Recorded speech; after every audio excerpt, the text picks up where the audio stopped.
Hello students, welcome to Cork Solutions. मैं हूँ राकेश गोसावी। 2023 के एग्ज़ाम के लिए, मीन्स बोर्ड्स के एग्ज़ाम के लिए हमने 100 मोस्ट इंपॉर्टेंट फिजिक्स लेक्चर से सीरीज स्टार्ट की है। इसके 3 लेक्चर्स हमने ऑलरेडी किए हैं। आज चौथा लेक्चर है जिसमें हम लोग चैप्टर कर रहे हैं dual nature of radiation and matter, जो कि बहुत ही इंटरेस्टिंग चैप्टर है, जिसकी थ्योरी हमने फर्स्ट 2 लेक्चर्स में और एक न्यूमेरिकल का सेशन हमने किया है। तो सारे लेक्चर आप प्लेलिस्ट में जाकर देख सकते हो। आज का हमारा 4th लेक्चर हम लोग स्टार्ट करते हैं। वीडियो स्टार्ट करने से पहले अगर आपने इस चैनल को सब्सक्राइब नहीं किया तो चैनल को सब्सक्राइब कर लीजिए, वीडियो को लाइक करिए और अपने दोस्तों के साथ ज़रूर शेयर कीजिए। साथ ही साथ हमारे जो टेलीग्राम इंस्टाग्राम चैनल से वहाँ पे आप हमें फॉलो कर सकते हो। टेलीग्राम पे फॉलो करोगे तो आपको सारी अपडेट्स और सारी हमारी जो मॉक टेस्ट है वो सारी आपको मिलती रहती है। बहुत सारा स्टडी मटेरियल और स्टडी के रिलेटेड हम लोग हेल्प वहाँ पे प्रोवाइड करते हैं। तो चलो हम लोग स्टार्ट करते हैं। तो हमारा चैप्टर है dual nature of radiation and matter, जिसमें पहला क्वेश्चन हम लोग देखेंगे जो है calculated de Broglie wavelength of an electron moving with 1/3 of the speed of light in vacuum. Okay, तो सबसे पहले यहाँ पे और एक बात बताना चाहूँगा, कैलकुलेशंस जो भी मैं करूँगा यहाँ पे मैं कैलकुलेटर यूज़ करूँगा, लेकिन आप जब भी कैलकुलेशन करोगे वो लॉग कैलकुलेशन ही करिए। ओके, और या फिर मैन्युअली हो सकता है तो मैन्युअली करिए, कैलकुलेटर्स यूज़ नहीं करना है हमें। और अगर आपको लॉग कैलकुलेशन में दिक्कत है तो आप लॉग कैलकुलेशंस का वीडियो ज़रूर देखिए, जो कि आई बटन पे आपको मिल जाएगा, या फिर आप प्लेलिस्ट में जाके भी देख सकते हो। टोटल 2 पार्ट्स है। ओके, तो चलो यहाँ पे हम लोग देखते हैं क्या करना है हमें। De Broglie wavelength, de Broglie wavelength का फॉर्मूला जो रहता है lambda is equal to h upon p. Okay, lambda is equal to h upon p. तो एच अपॉन पी मतलब होता है मोमेंटम मास इंटू वेलोसिटी। तो ये हो जाएगा 6.63 इंटू 10⁻⁻34। मास ऑफ इलेक्ट्रॉन होता है 9.1 इंटू 10⁻31। और वेलोसिटी हमें बोलिए 1/3 ऑफ सी, मतलब 3 इंटू 10⁸। यहाँ पे डिवाइड बाई 3 मतलब 10⁸ ओनली। ओके, तो यहाँ पे आपका जो आंसर आएगा, यस देखो 6.63 डिवाइडेड बाय 9.1 इंटू 10⁻34 -31 ऊपर जाते हो प्लस, मतलब 10⁻34 प्लस 11 मतलब -3, और +8 माइनस ऊपर जाते हो -8 मतलब होगा -11। ओके, तो इसको मैं यहाँ पे कैलकुलेटर पे कर लूँगा। ओके, आप यहाँ पे लॉगबुक यूज़ करिए, ज़्यादा वो बेटर रहेगा, है ना। तो 6.63 divided by 9.1 7.286 sorry 0.7286 into 10⁻11 metre.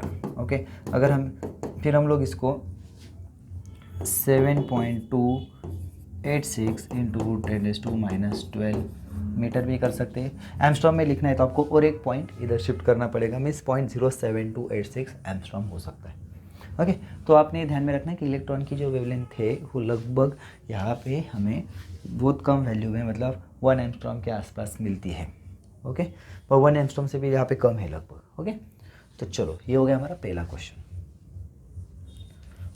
Then next question, the wavelength of de Broglie wavelength of waves associated with a beam of neutrons of energy 0.025 electron volt. Okay, आपको क्या पूछा है, कैलकुलेटर डी ब्रॉगली वेवलेंथ, बराबर है, मतलब फिर से हमें क्या निकालना है, डी ब्रॉगली वेवलेंथ निकालनी है। तो क्यों उन्होंने क्या बोला है, neutrons with the energy, right, energy दी है। तो एनर्जी दी है तो हम लोग किस तरीके से कर सकते हैं। यस, अगर यहाँ पे हम लोग समझेंगे, यस, तो हमने एक फॉर्मूला किया हुआ है, अगर आपको याद होगा, lambda is equal to h upon p को अगर हम लोग एक्सपांड करेंगे तो हमने ये किया हुआ है, अगर आपको याद होगा तो, नहीं तो हम लोग यहाँ पे देखेंगे √2m/e, बराबर है। तो ये फॉर्मूला को हम लोग एक्सपांड करके कर सकते हैं। तो यहाँ पे आपका आंसर आ जाएगा, देखो lambda is equal to h, sorry यहाँ पे एच था, नहीं तो आप बोलोगे क्या आ गया, h, lambda is equal to h upon मतलब 6.63 into 10⁻27 divided by √2 mass of proton, यहाँ पे दिया है wavelength of beam of neutron. Okay, mass of proton या फिर न्यूट्रॉन, यहाँ पे मेरे ख्याल से यहाँ पे न्यूट्रॉन नहीं होना चाहिए था, प्रोटॉन होना चाहिए था, मे भी यहाँ पे कुछ मिस्टेक हुई है, एक बार मैं ओके, तो ठीक है, प्रोटॉन हो न्यूट्रॉन हो मास तो सेम ही है। ओके, तो 1.67 इंटू 10⁻⁻27 इंटू यहाँ पे एनर्जी हमें दी है, एनर्जी इलेक्ट्रॉन वोल्ट में दी है 0.025, तो इसको हमें 1.6 इंटू 10⁻⁻19 मल्टीप्लाई करके लिखना पड़ेगा, है ना, जूल में, राइट। यहाँ पे गिवन डेटा लिखना भी बहुत ज़रूरी होता है, हर एक क्वेश्चन के बाद गिवन डेटा ज़रूर लिखिए बेटा, बहुत इंपॉर्टेंट है। यहाँ पे मैं थोड़ा सा टाइम बचाने के लिए वो सारी चीज़ें नहीं कर रहा हूँ, ताकि आपको कम टाइम में लेक्चर ज़्यादा से ज़्यादा कंटेंट मिले, ये हमारा टारगेट यहाँ पे रहेगा। तो यहाँ पे अगर हम लोग सारा कैलकुलेशन अगर करते हैं 2 इंटू 1.6 इंटू, तो यहाँ पे आपका आंसर आ जाएगा 1.814 ओके। और सारी चीज़ों को हम लोग कैलकुलेट करेंगे तो हमारा आंसर आएगा इंटू -10⁻10 मीटर, ओके। मतलब 1.814 एम्स्ट्रॉम आपका यहाँ पे आंसर होगा, ओके, 1.814 एम्स्ट्रॉम, ओके। चलो देन नेक्स्ट क्वेश्चन की तरफ जाते हैं हम लोग। What is the de Broglie wavelength of an accelerated electron through the 25,000 volt? ये तो बहुत ही ईजी क्वेश्चन है, मतलब ईजी तरीके से सॉल्व हो सकता है, ओके। तो कैसे होगा वो हम लोग देखते हैं। देखो लैम्बडा इज इक्वल टू, हमने वो क्वेश्चन किया है, मतलब वो फॉर्मूला हमने पढ़ा हुआ है। अगर आपको फॉर्मूला याद होगा 1.228 वाला अपॉन v, ओके। बस आपका आंसर जो है वो कौन सी यूनिट में आएगा फिर, अगर 1.228 तो आपका आंसर आएगा नैनोमीटर में, ओके। आपका आंसर कैसा आएगा, नैनोमीटर में। अगर हम लोग एम्स्ट्रॉम में अगर चाहते हैं तो इसको 12.28 करेंगे, ओके। तो यहाँ पे करेंगे 1.228 डिवाइड बाई रूट ऑफ क्या हो जाएगा 2500, ओके। आंसर होगा आपका नैनोमीटर में, तो 1.228 डिवाइडेड बाय 50 नैनोमीटर, बराबर। तो इसको हम लोग अगर कैलकुलेट करते हैं 1.228 डिवाइडेड बाय 50, मतलब इसका डबल हो जाएगा, okay. 1.228 double means double number वाला, अगर डिजिट में हमें देखना पड़ेगा 2456, ओके, नैनोमीटर, ओके। तो ये होगा हमारा आंसर, यहाँ पे आप लोग देख सकते हो, यस 0.02456। चलो देन नेक्स्ट क्वेश्चन है हमारा, find the ratio of D Broglie wavelength of an electron and a proton, both are moving with the same speed, same energy, same momentum, okay, state which the two will have longer wavelength in each case, okay। मतलब अलग अलग चीज़ें यहाँ पे हमें पूछी गई है। तो यहाँ पे हम लोग देखते हैं कि क्या क्या पूछा गया है, यस। क्या क्या करना है, सेम स्पीड बोला है, बराबर है। मतलब यहाँ पे देखो D Broglie wavelength of electron and proton, okay. तो देखो लैम्बडा पी और लैम्बडा ई, तो यहाँ पे हम लोग लिखेंगे H upon P of proton, okay, H upon P of electron. तो H अपॉन, यहाँ पे अलग अलग फॉर्मूला हम लोग ले सकते हैं, ओके। तो पहली केस हम लोग देखते हैं, चलो पहली केस 1 बाय 1 जाएंगे, क्योंकि एकदम से सारा नहीं करेंगे। तो पहला क्या है, सेम स्पीड, मतलब देखो फिर यहाँ पे अगर लेंगे हम लोग लैम्बडा P अपॉन लैम्बडा ई अपॉन लैम्बडा पी बोला है, ओके। जो पहले पूछा इलेक्ट्रॉन पहले दिया है ना, तो इसलिए इलेक्ट्रॉन को हमें ऊपर रखना पड़ेगा, ओके। तो यहाँ पे क्या हो जाएगा H upon P E divided by H upon P P, मतलब यहाँ पे आंसर आएगा पी पी अपॉन पी। तो पी पी क्या आएगा, मतलब मास of proton velocity of proton, बराबर है mass of electron velocity of electron. उन्होंने बोला है सेम स्पीड, स्पीड कैसा है, सेम है, तो स्पीड कैंसल, आपका आंसर आएगा m p upon m e, okay. ये हो गया पहला। देखो एकदम इजीली सॉल्व कर सकते हैं हम लोग। देन सेकंड करेंगे हम लोग सेम एनर्जी, ओके। तो इस फॉर्मूला को फिर से एक्सपांड करना पड़ेगा हमें, ओके। फॉर्मूला को हम लोग कैसे एक्सपांड करेंगे, देखो lambda is equal to h upon p होता है, एच अपॉन एम वी होता है, साथ ही साथ h upon root of twice m e भी होता है। तो इसको हम लोग, ये फॉर्मूला को हम लोग समझ सकते हैं। तो मुझे क्या निकालना है फिर से, ये लैम्बडा ई अपॉन लैम्बडा पी। अभी यहाँ पे ये वाला फॉर्मूला यूज़ होगा, बराबर है। तो इसको हम लोग देखो H2M कांस्टेंट से, तो lambda is inversely proportional to E, तो इसका मतलब यहाँ पे क्या हो जाएगा E P upon E, sorry यहाँ पे हम लोग करेंगे H और 2 कांस्टेंट है, मास नहीं है, यहाँ पे सेम एनर्जी बोला है, बराबर है। ई भी कांस्टेंट है, तो यहाँ पे हो जाएगा फिर से m root of m p upon m E.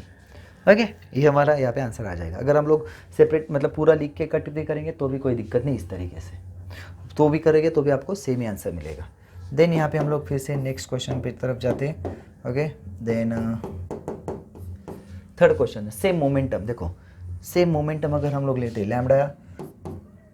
Lambda E upon lambda P, कभी भी ध्यान में रखना है सेम मोमेंटम आता है तो उसका रेशो हमेशा 1:1 रहेगा, हमेशा। क्यों? एच कांस्टेंट है, पी भी अगर सेम है तो खत्म। Okay, and state which two will have longer wavelength in each case. तो हमें देखना है कि किसकी वेवलेंथ ज़्यादा है, बराबर ना। अभी चलो यहाँ पे देखते हैं हम लोग पहली केस में। थोड़ा अलग कलर ले लेता हूँ यहाँ पे। देखो यहाँ पे मास ऑफ प्रोटॉन ज़्यादा है, बराबर है। मास ऑफ प्रोटॉन ज़्यादा है, न्यूमरेटर ज़्यादा है, मतलब यहाँ पे इलेक्ट्रॉन, मतलब यहाँ पे क्या हो जाएगा इलेक्ट्रॉन की वेवलेंथ ज़्यादा रहेगी प्रोटॉन से पहली केस में। सेकेंड केस पे आते हैं। सेकेंड केस में फिर से मास ऑफ प्रोटॉन ज़्यादा है तो क्या हो जाएगा लैम्बडा इलेक्ट्रॉन की जो है वो कैसी है सेम है। ओके, और यहाँ पे दोनों की कैसी रहेगी lambda e is equal to lambda p. यहाँ पे इलेक्ट्रॉन की वेवलेंथ ज़्यादा है, यहाँ पे भी इलेक्ट्रॉन की वेवलेंथ ज़्यादा है। यस, या फिर लास्ट क्वेश्चन है हमारा, calculated de Broglie wavelength of an electron moving with the kinetic energy 100 electron volt and passing through the circular hole of diameter 2 angstrom. मुझे यहाँ पे डायमीटर का तो कुछ मतलब दिखाई नहीं देता है, बराबर है ना।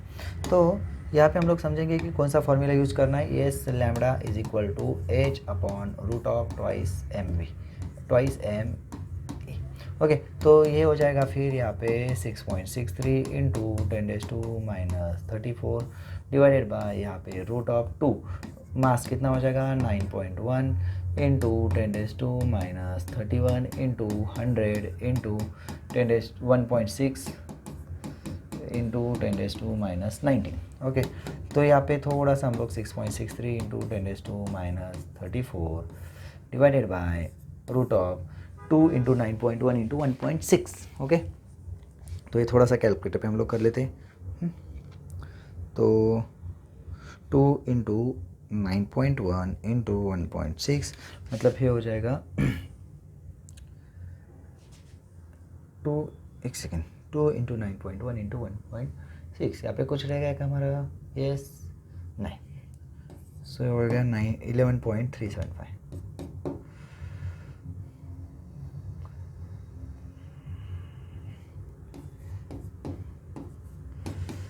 इंटू 10⁻31 माइनस 90 मतलब ये कितना हो जाएगा 10⁻50 माइनस 50 प्लस 2 मतलब कितना हो जाएगा -48। ओके, देन यहाँ पे हम लोग क्या करेंगे, इसको फिर स्क्वायर रूट निकालेंगे। तो स्क्वायर रूट निकालेंगे तो क्या आएगा देखते हैं हम लोग।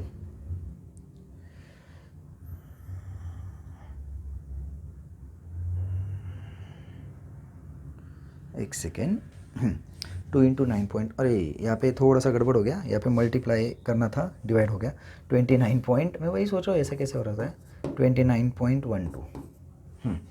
ओके, देन 6.63 डिवाइडेड बाय, यहाँ पे रूट कर लेता हूँ मैं। यस, रूट कर लूँगा, आंसर का रूट 29.12। ओके, तो ये हो जाएगा 29.12 मतलब 5.396। ओके, ऊपर में 10⁻34, नीचे में होगा 10⁻24 क्यों, यहाँ पे -48 है, रूट हो जाएगा, बराबर। तो यहाँ पे आंसर आ जाएगा हमारा 6.63 डिवाइडेड बाय 5.396, हमारा आंसर आएगा 1.22 9 इंटू 10⁻⁻10 बराबर है। सो मतलब हमारा आंसर यहाँ पे मीटर रहेगा, अगर एमस्ट्रॉम में चाहिए तो हमारा आंसर आएगा एमस्ट्रॉम में। ओके, सो ये हो गया हमारा फाइनल आंसर। देन यहाँ पे मतलब इस तरीके से हम लोग देख सकते हैं कि आपने डी ब्रॉगली वेवलेंथ के जो क्वेश्चन है ना, डी ब्रॉगली वेवलेंथ के क्वेश्चंस किए। लास्ट लेक्चर में हमने फोटो इलेक्ट्रिक इफेक्ट, इस चैप्टर के मार्क्स आपने गलती से भी मिस नहीं करनी है, इसलिए मैंने पहले ही चैप्टर लिया, एकदम छोटा चैप्टर लेकिन कंफर्म आपको मार्क्स दे देता है। ओके, तो इस तरीके से हम लोग इसको सॉल्व कर सकते हैं। आपको इस चैप्टर से रिलेटेड अगर कुछ भी हेल्प चाहिए हो तो आप कांटेक्ट कर सकते हो, कोई दिक्कत नहीं। आप हमारे इंस्टाग्राम पे मैसेज कर सकते हो, टेलीग्राम पे कर सकते हो, या फिर कमेंट में भी कर सकते हो। आई होप वीडियो आपको अच्छा लगा हो। मिलते हैं बच्चों नेक्स्ट वीडियो में, तब तक के लिए अच्छे से रहिए। All the best, take care and bye bye.